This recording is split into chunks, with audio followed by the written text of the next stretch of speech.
This comment says most of the words of modern Hebrew were borrowed from Arabic. This is highly exaggerated. It's not anywhere near most, but there's a little kernel of truth to this that people take and blow out of proportion.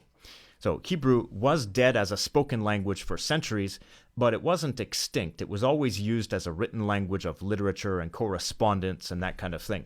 So it did continue to evolve in its vocabulary beyond the biblical period, like way beyond the vocabulary of biblical Hebrew.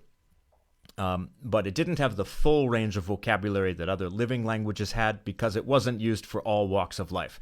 So when it came time to revive Hebrew, modern Hebrew, for a new generation as a native language, they did have to expand the vocabulary of Hebrew. Usually that was done by taking existing Hebrew roots and word patterns and creating new vocabulary from those existing Hebrew roots. So they'd create or expand existing word families by creating new words in them. But sometimes that was done by looking at Arabic or other Semitic languages and seeing what vocabulary they had already created for the modern times with equivalent roots to the roots in Hebrew. And they would create some new words that were similar to the Arabic words or inspired by the Arabic words, but using a Hebrew root and a Hebrew word pattern, just the ones that are equivalent to the words in Arabic. So an example of that is the word for a parasol, like a sun umbrella, right? In Hebrew, it's shimshia, and that's based on the Arabic word shamsiya.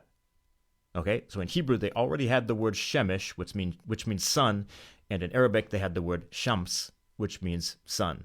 It's an equivalent word. It's a cognate word from the same Semitic roots, but in Arabic, they had already created that word for parasol. So Ben Yehuda was inspired by that to create shimshia in Hebrew.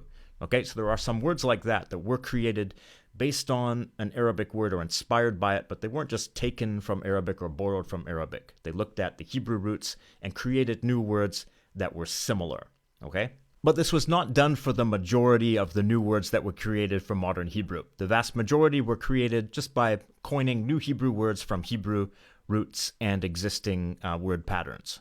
And it's also worth noting that Hebrew is not the only language that did this. I mean, English and other languages of Europe expanded their vocabulary during the Renaissance and the Scientific Revolution by creating new words based on Latin roots and Greek roots, and sometimes even combining them together. That's a very normal thing when languages are updating their vocabulary for the modern times.